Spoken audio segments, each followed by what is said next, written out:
ओ हनुमान है ना हनुमान हम लोग सब कठिन मार्ग है यहाँ का, वन है अति गंभीर। आप कौन श्रीमान है? श्यामल और शरीर, ऊंचे पहाड़, भालू व्यास, निर्जर मानव का डर भगवान, ऐसे घोर वीराने में क्यों कर आ गए भगवान? आप यदि तपस्वी कोई या कोई क्षत्रिय बातें हैं या भूले भटके आ निकले, जाते कौन कहाँ के हैं? मुखड़ों पर तेज अलौकिक है, अद्भुत प्रकाश रूपों पर या देवी शक्ति आपने जो झलक रही है आंखों पर, क्या नर नारायण आप ही हो जो शामल गोर नजारे हैं, भूमि का भार उतारने को अवतार लियो राज दुलारे हैं। विदना ने जो लेख लिखा उसमें बस किसका चलता संसार चक्र कुछ ऐसा है, पग पग पर रंग बदलता है, परदेश में अपना ठीक पता देता ना कोई है, जो इधर आपकी रंगत है बस इधर भी सोही है। गुणगान सुनो, हम रघुवंश कहलाते हैं, दशरथ के दोनों राजकुमार और राजा जनक के नाते हैं। लक्ष्मण है नाम इनका और मुझको राम बुलाते हैं। सौतेली माँ ने वनवास दिया, अब पंचवटी से आते हैं। महाराज क्या पूछते हो? हम मुसीबत के मारे हैं, मेरी अर्धांगिनी जनक दुलारी भी हमारे साथ थी, जिसको जालिम रावण ने हर कर ले गया, उसी की खोज में मारे मारे फिरते हैं। जरा आप भी अपनी मधुर वाणी द्वारा अमृत टपकाओ और अपना निवास स्थान बताओ। महाराज हम बानर है, ब्राह्मण वेद तो एक होता है, चलकर सुग्रीव से मिलिए जो कवि मंडल का नेता है। पृथ्वी का भार हटा देंगे, बानर भी प्राण लगा देंगे, जो कार्य आप करने आए हैं उसमें भी हाथ बटा देंगे, जीवन संतुलन लगा देंगे, स्वामी का कष्ट मिटाने में बलिदान सुखों का कर देंगे, माता का पता लगाने में। जालिम ने हरी सिया, हम उसका भी दिया बुझा देंगे, आज्ञा तो रघुवर की होगी, हम पालन करते जाएंगे।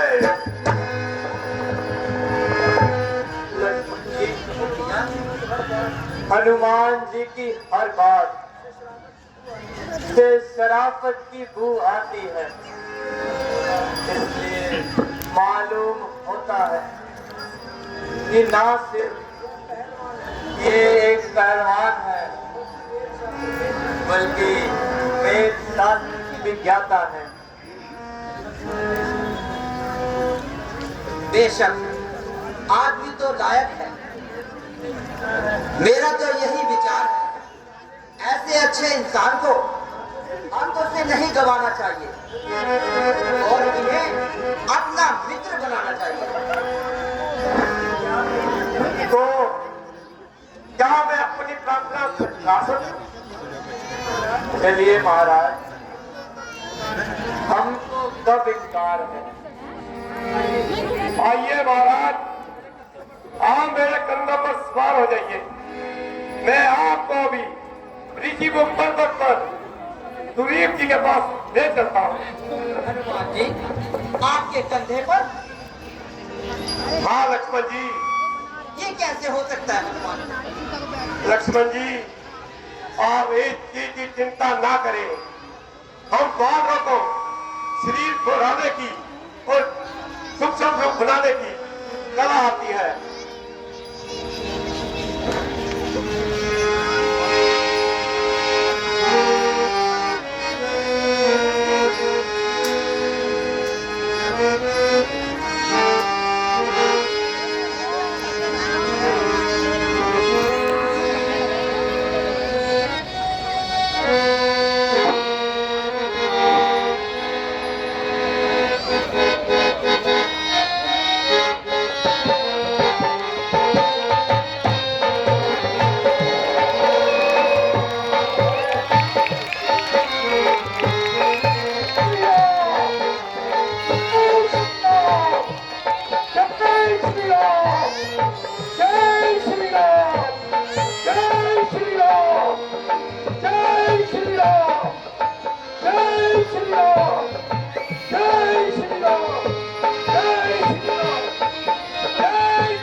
महाराज, ये है महाराजा सुग्रीव, जो अपने बड़े भाई के हाथों जिंदगी से बेजार है।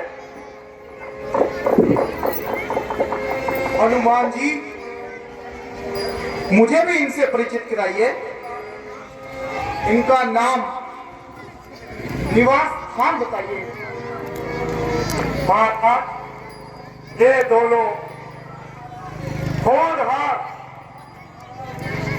महाराज अतिराज रघुकुल भूषण अयोध्यापति श्री राजा दशरथ जी के राज दुलारे हैं। ये भी आपकी तरह जमाने हाथों सख्त लाचार है। इन्हें श्री रामचंद्र जी कहकर पुकारते हैं, इन्हें लक्ष्मण जी कहकर उचारते हैं। मेरा सौभाग्य है जो आपका दीदार हो गया। हुआ आज मेरा उद्धार हो गया। सुग्रीव जी, ये हमारे धनभार हैं, जो आप जैसे महान व्यक्ति हमें मिल गए। आज से हम एक पिता की प्रेरणा करेंगे।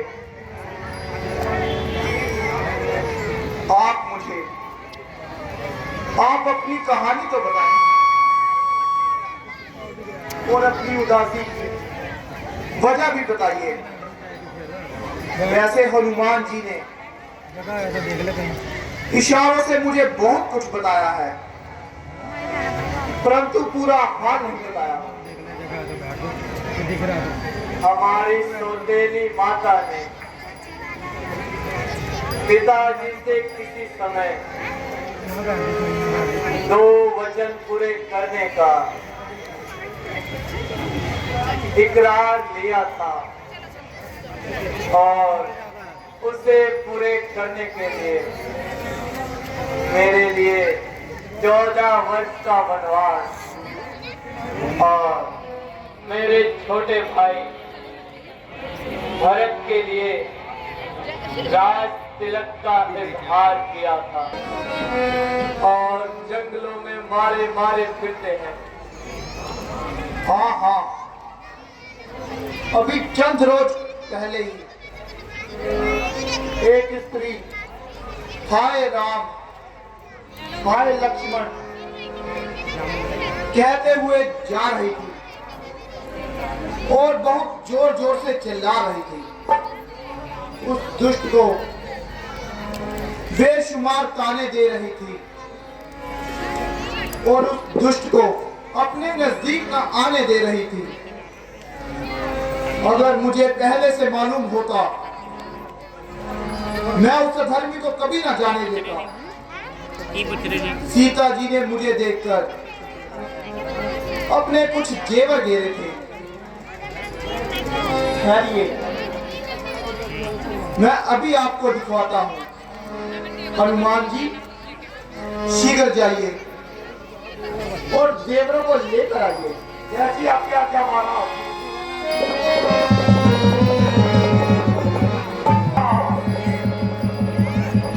ये महाराज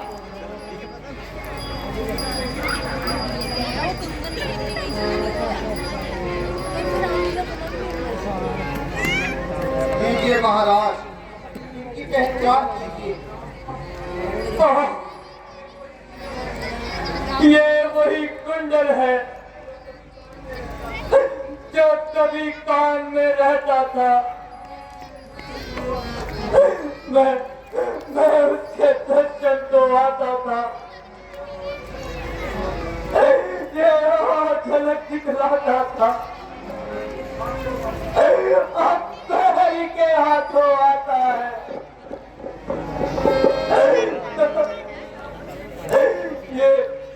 ये आभूषण भी पहरी होकर देखो, ये सीता का कुंडल है।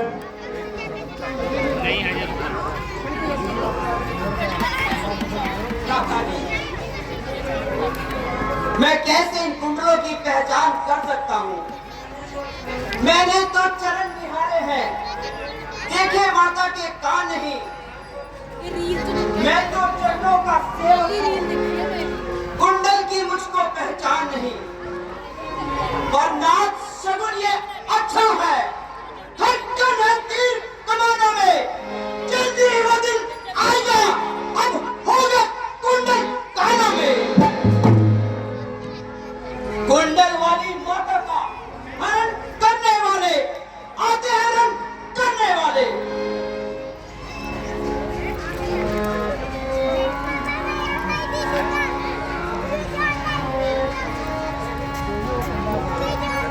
अच्छा तो लक्ष्मण, इस बाजे को पहचानो। इसको तो तुमने देखा ही होगा। हाँ भ्राता जी, जब मैं सुबह उठ के प्रणाम करता था तो ये उनके चरणों में रहती थी। ये उन्हीं का कहना है भ्राता जी। लक्ष्मण, तुम धन्य हो। आपकी शर्म लज्जा क्या कहना। एक वो भी भाई है, एक ये भी भाई है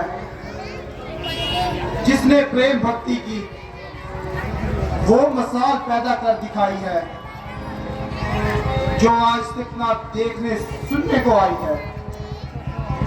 इधर मेरा भाई है जिसको अपने छोटे भाई की स्त्री ही भाई है और मुझे घर से निकालकर जंगलों की खाक छुड़वाई है। परंतु इस दुश्मनी की कोई खास वजह तो होगी। आप पूरा हाल बताइए। क्या पूछते हैं महाराज। एक बार एक धान्या नामक राक्षस, एक बार बाली का युद्ध हुआ। धान देवी को मालूम नहीं था बाली पर विजय पाना लोहे के चने चबाने समान है। लड़ते लड़ते वो एक गुफा में जा घुसा। बाली यह कहकर उसके पीछे पीछे गुफा में गया कि मैं उसका बाहर इंतजार करूं। परंतु कई रोज गुजर गए, ना ही बाली वापस आया, ना ही धांधली। एक रोज गुफा से खून की धारा बह निकली। मैंने समझा धानवी ने बाली को मार दिया, और इस डर से कि धानवी राक्षस बाहर ना आ जाए, मैंने पत्थर की बड़ी सी शिला उस गुफा के द्वार पर रख दी। फिर उसके बाद क्या हुआ सुग्रीव जी? उसके बाद कई रोज तक बाली नहीं आया, और राज्यसभा ने मजबूर होकर मुझे राज सिंहासन पर बिठा दिया। क्या बताऊं, बताते हुए कलेजा फटने को आता है। और मुझे गद्दी पर बैठा देखकर उसकी आंखों में खून उतर आया, और मुझे मार मार कर अपनी राजधानी से ही निकाल दिया, और मेरी पत्नी को जबरदस्ती अपने घर में रख दिया। और मैं तब से ही जंगलों में मारा मारा फिरता हूं, और बाली के डर से अपने आप को छुपाता फिरता हूं। भाई है या जालिम कसाई? यदि आप मुझ पर ये एहसान करेंगे, मैं और मेरे साथी सीता जी को खोजने में